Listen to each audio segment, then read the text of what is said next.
we're 300 million active users worldwide in digital assets. It means it gets to essentially it's growing at 185%. We get to 600 million plus, call it 750 million by the end of this year.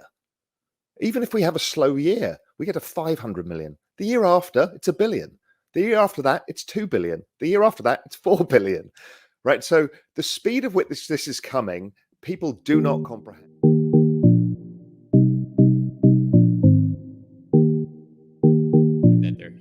Jeff basically said Bitcoin, Doge, and SHIB, and that's what you hear about. I'm curious your thoughts. Yes and no, but it changes at the margin, right? If you to go back 2 years and look at the narrative, then a year ago, then now, then to Goldman Sachs's homepage being about digital assets, the world is waking up.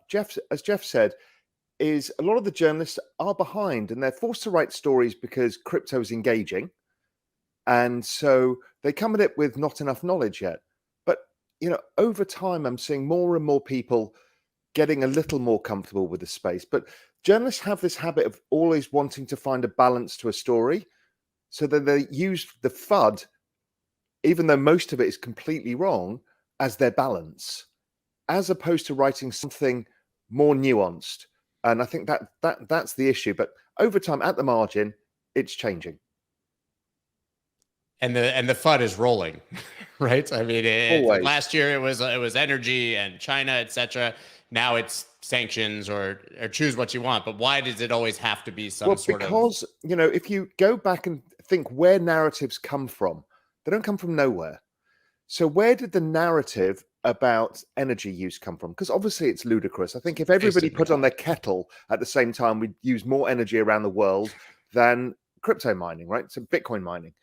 It actually came, I believe, from the ECB or within the European institutions because they wanted to slow adoption. And they've got an ESG mandate. So if they knew it would bump up against that ESG mandate, they could slow adoption. And they're not trying to slow adoption necessarily to stop it, but just to buy them time to figure stuff out because they're feeling like they're out of control of a situation that's moving too fast. So that's what they're doing. And now sanctions is another way, they're going to use this for bad gains. What they're trying to do is please stop adopting it. But meanwhile, when you go to Wall Street, they're adopting it really fast now. Having spent a lot of time in that world and still speaking to a lot of people, whether it's the giant asset management firms, whether it's the giant pension schemes or the investment banks themselves. So basically, those guys don't make a move without the regulators giving them the nod saying it's fine. Of course. Yeah. It's just tactics. It's tactics in a situation where technology is going so fast that they don't know how to keep up with it. Because, they still haven't regulated, they still haven't ruled on bloody Ripple. And what are they going to do with all of the DAOs, all of the NFTs, the social tokens? They're so far behind that they're going to have to draw the line somewhere. Because what are they going to do? Just keep fining everybody, give them a slap on the wrist and letting them move forward? And this goes on in perpetuity? I get it. It's a tax.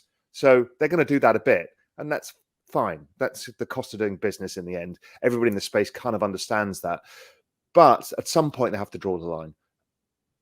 Now, doesn't that mean that the technology can succeed without most of the coins that we see now succeeding? Right, it becomes this underlying layer or infrastructure for all of this technology of the future, but that has nothing to do with the individual coins necessarily that exist now. It depends. What we're seeing is the market figuring out that it's no longer good enough just to be faster, cheaper, alternative to Ethereum or whatever it may be, or more private than Bitcoin. What people are starting to see, and I've been definitely having conversations with people at the protocol layer talking about, okay, what can we be known for on this chain?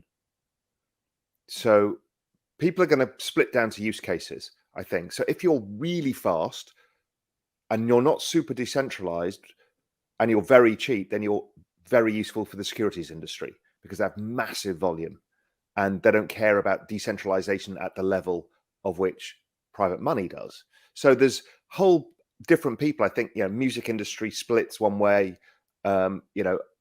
different application tiers will use for different things, real estate, they all have different functions. So There's still a lot of space for this broad number of tokens.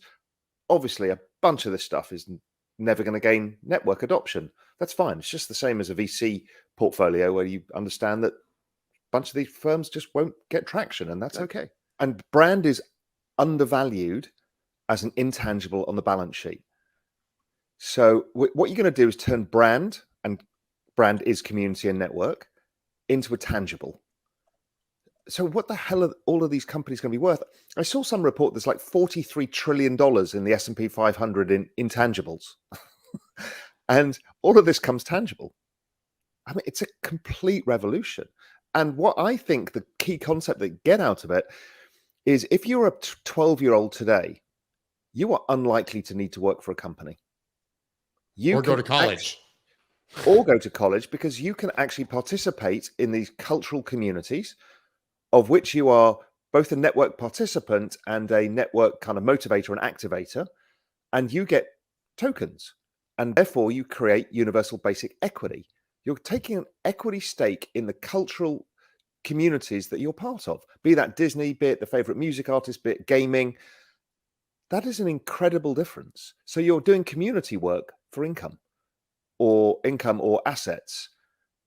And that solves a lot of the problems that technology is creating, where technology, AI, robotics, eating the world. Well, we create something different. And I kind of like it. It also creates a very different community. If you're on Twitter, it's a toxic cesspool of people insulting you all day and a bunch of really nice people trying to learn from each other. And it's really difficult. But when in a token world, what happens is if you want your community to thrive and your token to therefore maintain value or increase in value, you're going to only encourage certain types of behavior. And generally, good behavior is going to be rewarded by the community. So you're going to change the nature, because we all are overwhelmed by social media and what it means to us and how complex it is to have everybody shouting at us all day. But when you go to an environment where it's driven by the token, it changes. You see that in Discord channels. People aren't mean to each other. They're just enthusiastic because they're all incentivized by the same thing. So there's a huge change coming here that's going to solve. It's coming. I mean, I'm working on this actively in the background in various projects. It's coming at you much faster than you understand. You know, if we, you see me with that adoption curve chart all the time, just trying to get people. People don't really yet understand what that means, right? We're 300 million active users worldwide in digital assets. It means it gets to essentially, it's growing at 185%. We get to 600 million plus, call it 750 million by the end of this year. Even if we have a slow year, we get to 500 million. The year after, it's 1 billion. The year after that, it's 2 billion. The year after that, it's 4 billion, right? So the speed of which this is coming, people do not comprehend. And the movement, I think, from the $2 trillion asset class today to the $200 trillion asset class that Jeff's talking about is by the end of the decade. It's the fastest growth of any asset class in all history, the fastest adoption of technology in all history, and it's going to be the fastest generation of wealth in all history. That's what's going on. And we all get lost in the day-to-day of the ups and downs of the market and, shouting at each other over Cardano versus, fucking whatever. And it's just all noise. It's just noise, because you've got the biggest, fastest secular trend any of us will ever live through. And we can participate. We don't have to be VCs. We don't have to be the rich dude who's got the access. You just need to get involved. And also keep a very open mind. As Jeff and I have been trying to explain here, this is not about Bitcoin. It's not about Ethereum. It's about a complete and total business model revolution. So it's not just financial, it's everything. And once people open their minds to it, you'll see how big this is.